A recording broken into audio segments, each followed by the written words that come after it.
राज्यपाल से मिलकर नीतीश कुमार ने इस्तीफा सौंप दिया। इसके साथ ही सरकार बनाने का दावा पेश किया है। नीतीश कुमार के साथ एनडीए के कई बड़े नेता मौजूद रहे। गुरुवार को सुबह 11:30 बजे गांधी मैदान में शपथ ग्रहण समारोह होगा। फिर मुख्यमंत्री पद की शपथ नीतीश कुमार लेंगे। दोनों डिप्टी सीएम और कई विधायक भी शपथ लेंगे। शपथ ग्रहण की तैयारियां अंतिम चरण में है। गुरुवार को होने वाली शपथ ग्रहण समारोह में बिहार समेत कई राज्यों के नेता शामिल होंगे। प्रधानमंत्री मोदी, अमित शाह, योगी आदित्यनाथ को न्योता भेजा गया। इसके अलावा भी कई राज्यों के नेता और मुख्यमंत्री शामिल होंगे।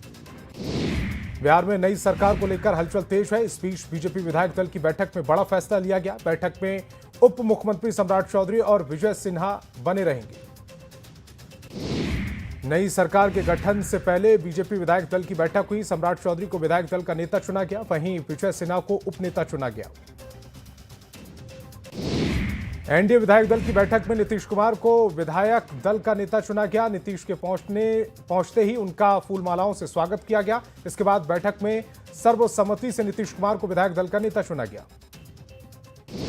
20 नवंबर को पटना के गांधी मैदान में नीतीश कुमार के शपथ ग्रहण समारोह को भव्य बनाने की तैयारी है। प्रधानमंत्री मोदी इस शपथ ग्रहण समारोह में शामिल होंगे और उनकी एंट्री को भव्य बनाने और ग्रैंड बनाने की तैयारी की जा रही है। बिहार में नई सरकार का गुरुवार को शपथ ग्रहण होगा। उससे पहले मेहमानों की खातिरदारी के लिए होटल मौर्या तैयार किया। गुरुवार को नाश्ता, चाय से लेकर स्वादिष्ट व्यंजन परोसने की तैयारी है। जो खास मेहमान आने वाले हैं उनमें प्रधानमंत्री मोदी, गृहमंत्री अमित शाह भी शामिल हैं। तमिलनाडु के कोयम्बटूर में बिहार की जीत का प्रधानमंत्री मोदी का बयान सामने आया। प्रधानमंत्री मोदी ने कहा कि कोयम्बटूर में कई किसान हवा में गमछा लहरा रहे थे। ऐसा लगता है कि बिहार की हवा मुझसे पहले यहां आ गई है। बिहार हार के बाद इंडिया अलायंस खत्म हो गई है। कांग्रेस सूत्रों के हवाले से खबर सामने आ रही। क्षेत्रीय पार्टियों से मदद न मिलने के बाद यह फैसला लिया गया। आपको बता दें कि बिहार विधानसभा चुनाव में कांग्रेस की करारी हार हुई। पटना में करारी हार के बाद आरजेडी के बूथ विंग के कार्यकर्ताओं ने सांसद संजय झा और कोषाध्यक्ष सुनील सिंह का पुतला दहन किया। कार्यकर्ताओं ने दोनों नेताओं के खिलाफ जमकर नारेबाजी की। बीजेपी विधायक दल के उपनेता चुने जाने के बाद विजय सिन्हा ने कहा कि मैं अपने शीर्ष नेतृत्व और सभी विधायकों का आभार व्यक्त करता हूं। बिहार की विकास की रफ्तार को बढ़ावा देने का जनादेश मिला है। अब सुशासन से समृद्धि के संकल्प को साकार करने के लिए विकसित बिहार बनाने के पूरे संकल्प को साकार करने में हम अपनी व्यवस्था लगाएंगे।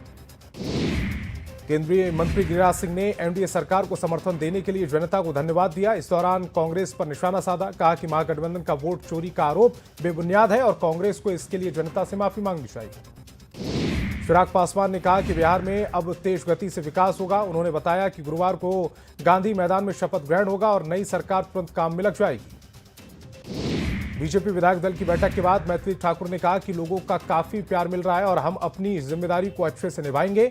उन्होंने लोगों की डिमांड पर एक गीत भी गाया। दरभंगा के अलीनगर से मैथिली ठाकुर विधायक हैं। एनडीए की जीत में महत्वपूर्ण भूमिका निभाने वाले चिराग पासवान को पोस्टर के माध्यम से बिहार का शेर बताया गया। लोक जनशक्ति पार्टी के कार्यालय के बाहर एक पोस्टर लगाया गया है और लिखा गया कि बिहार का शेर चिराग पासवान। मुंगेर के तारापुर विधानसभा और सम्राट चौधरी के पैतृक गांव में जश्न का माहौल है। सम्राट चौधरी के एक बार फिर उप मुख्यमंत्री बनने और विधायक दल का नेता चुने जाने के बाद गांव के लोग काफी उत्साहित हैं। बीजेपी विधायक राज सिन्हा उत्कृष्ट विधायक चुने गए। स्पीकर रविंद्रनाथ महतो की अध्यक्षता में हुई बैठक में राज सिन्हा का नाम को उत्कृष्ट विधायक चुना गया। इस बैठक में नेता प्रतिपक्ष बाबूलाल मरांडी समेत कई नेता मौजूद रहे।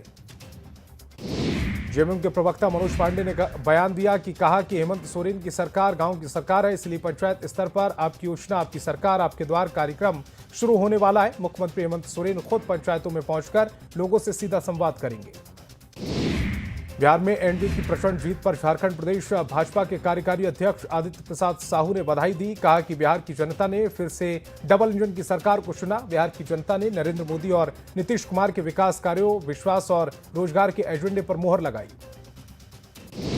सिली के विधायक जेएमएम कार्यकर्ताओं में विधायकों को लेकर आक्रोश है। रांची पहुंचकर कार्यकर्ताओं ने पार्टी कार्यालय में विरोध किया। विधायक अमित कुमार महतो के खिलाफ कार्यकर्ताओं में शिकायत दर्ज कराई गई। वहीं बड़ी संख्याओं में कार्यकर्ताओं ने पार्टी आलाकमान से मुलाकात कर अपनी समस्या सुनाई।